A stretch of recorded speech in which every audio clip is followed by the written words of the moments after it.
Hello and welcome along to the Property Academy podcast. I'm your host, Ed McKnight. And I'm Andrew Nicol. And today on the show, we're going to be talking about what happens if you come to settle a property and the valuation's lower than the purchase price. Now, this is a really interesting topic because investors who have bought properties off the plans are going to be thinking about this. Why is that? Because if you've bought a property 12 months ago and you've signed up, you've gone unconditional on it, but it's taken 12 months to build. If we enter into a period of economic downturn like we are likely going to be entering into one, then there may be a small dip in the value of that property that you've signed up to buy, but you still have to settle it at whatever you paid for it. So that might have been $500,000, but the value of it might be, say, $475,000 if it's taken a 5% dip. Now, why is that important? It's most important for the banks because you're going to be borrowing perhaps, say, 100% of the value of this property, but you've got to pay $500K. But the bank's only going to lend you $475K for that property. Have I got that right, Andrew? Yeah, so basically, Ed, the way it works is if you purchase a property, the bank always goes off the lower of the purchase price or evaluation. So say, for example, you buy a house for $500,000, but the valuation says $475. The bank works on $475 being the maximum value that they'll lend on, and then they'll scale that depending on what you're buying, either 70 or 80%, depending if it's new or existing. If on the other hand, you buy a property and because it's gone up in value, because now it's complete, it's ready to go and it's worth more to more people, if it says 525 but you're only paying 500, they go off 500,000. So they're always going to go from the most conservative number of the two. And if you listen to our old podcast on valuations, there's a bit more detail on this. But for today, let's just talk about the scenario if someone signs up for a property. Let's imagine that the media is completely accurate and there is a 5% reduction in prices, which I don't think is going to be the case in those main centres, but let's just say it was true. So if you've got a property that you come to settlement and your valuation says 475, the bank will treat that as the value and they'll lend you up to 80% of that. Now that's 380,000 against that asset. If you're using existing properties or your own house as your deposit, like most of our clients, so you're using leverage against your own house, rather than having to put 100,000 in, because 20% of 500,000, you'll need to put in the difference between the purchase price, 500,000, and 475 at 80%, which is 380. So your deposit goes up from 100 to 120. So it goes up by $20,000. Now, if you've got a house that you've paid off 50% and it's worth $600,000, you're probably fine. It's probably going to make no difference, really. There's a little bit of an extra security held against your house, but it's not the end of the world. Where it could be the end of the world is, well, a bit more of a challenge, not the end of the world, is if you've got a situation where you're using cash or you don't necessarily have that extra equity in your property. Now, if that's the case, then maybe what you'd want to do is you'd look at it, you'd investigate something like a second tier lender that might lend 85 or 90% against a rental property. And that's still available. And actually at very, very good interest rates, very compelling interest rates, despite the fact that they're second tier lenders. So that is still a possibility for a lot of people. The other thing that you could do with all of our clients, we tell them keep a buffer account. Always have a buffer account of say $20,000. So in this example, you could eliminate your revolving credit buffer account. Whilst it's not ideal, it could be a very good band-aid to allow you to still settle, so you don't fall into a situation where you're being charged penalties from the developer for late settlement or something like that. So just remember that you're probably, if you do get in that situation, you're going to need to come up with some extra equity or cash.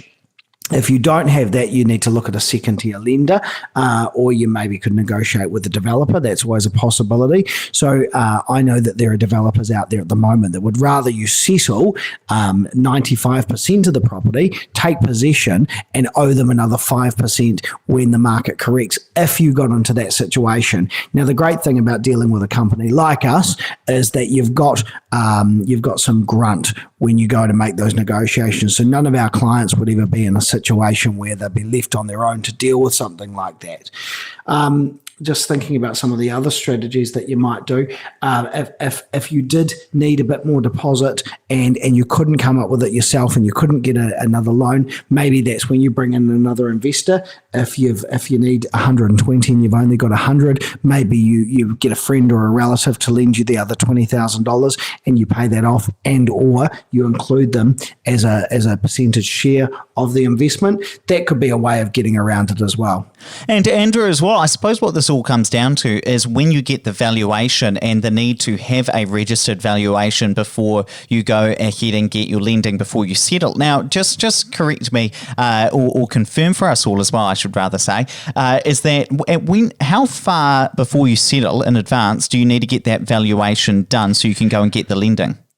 So valuations technically only last for a few months, but there is a bit of a trick that you can do. So if you get a valuation at the start, when you're first looking at buying a property, if it's off plans, often a bank will accept just a completion certificate at the end. So the value will go and look at it now. They will say, okay, based on today's market, it's worth $500,000. Then in 6 months' time, 9 months' time, all they will do is give a letter to the bank to say it's complete. They don't have to revalue it, and most banks will accept that.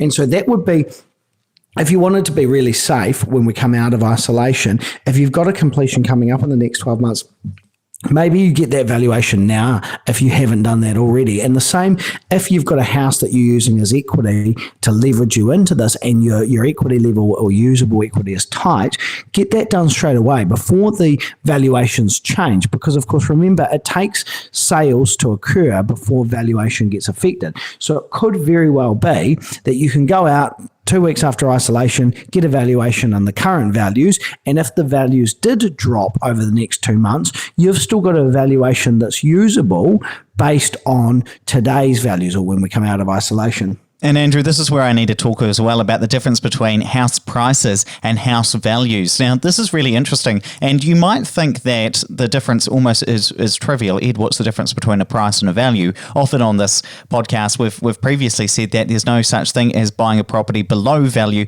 because the price is the value. Well, I just need to correct that a little bit as it pertains to the actual economic data. And let me explain this. So house prices or median house prices is often what you will see quoted in media headlines and in the newspapers. And what that is it's based on whatever has actually sold at the actual prices over the last month. So between January 2020 and February 2020, the median house price in New Zealand jumped $35,000, I think it was, or it might have been $25,000 actually, now that I come to think of it. So did every house in New Zealand automatically or somehow over February's 28 days jump in price, or value I should say, by $25,000? Not necessarily. It's just that a different set of houses were sold and the median happened to be $25,000 higher. Now, of course, prices impact values, but what I'm trying to say is just because house prices, in terms of what's actually being sold on the market, jump up or down, it doesn't have an automatic impact on the value of your own properties. So let me get to actually just break this down into some data.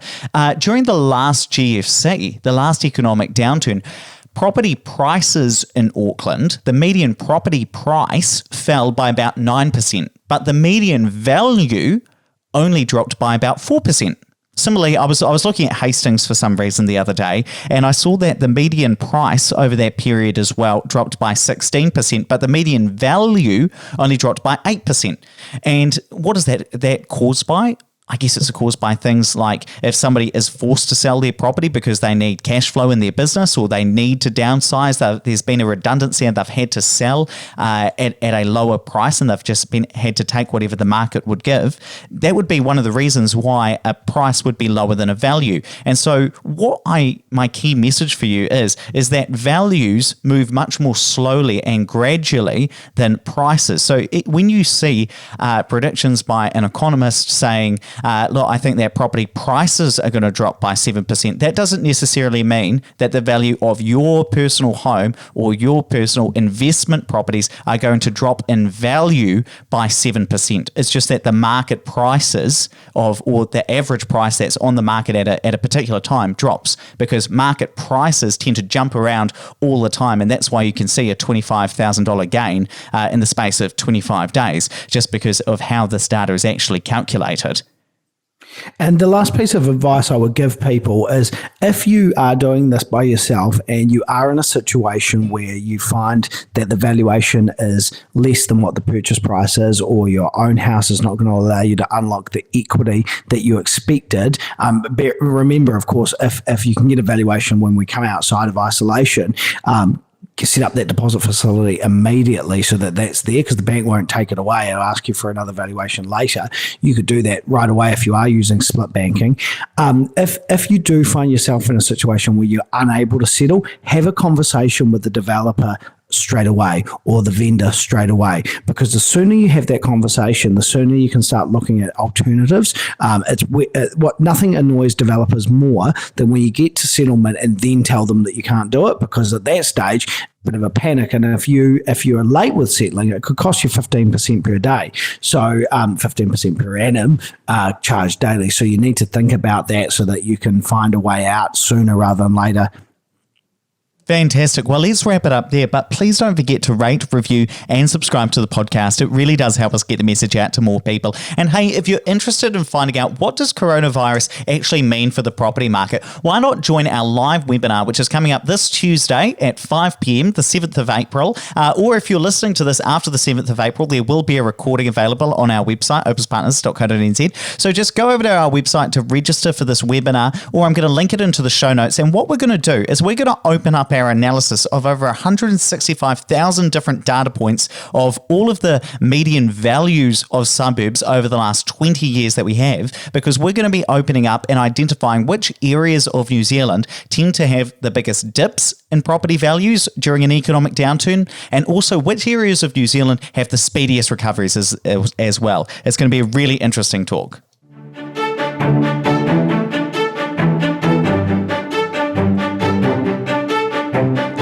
Thanks for listening to the Property Academy podcast. I'm your host, Ed McKnight. And I'm Andrew Nicol. And we're going to be back again tomorrow with even more daily strategies, tactics, and insights to help you get the most out of the New Zealand property market. Until next time.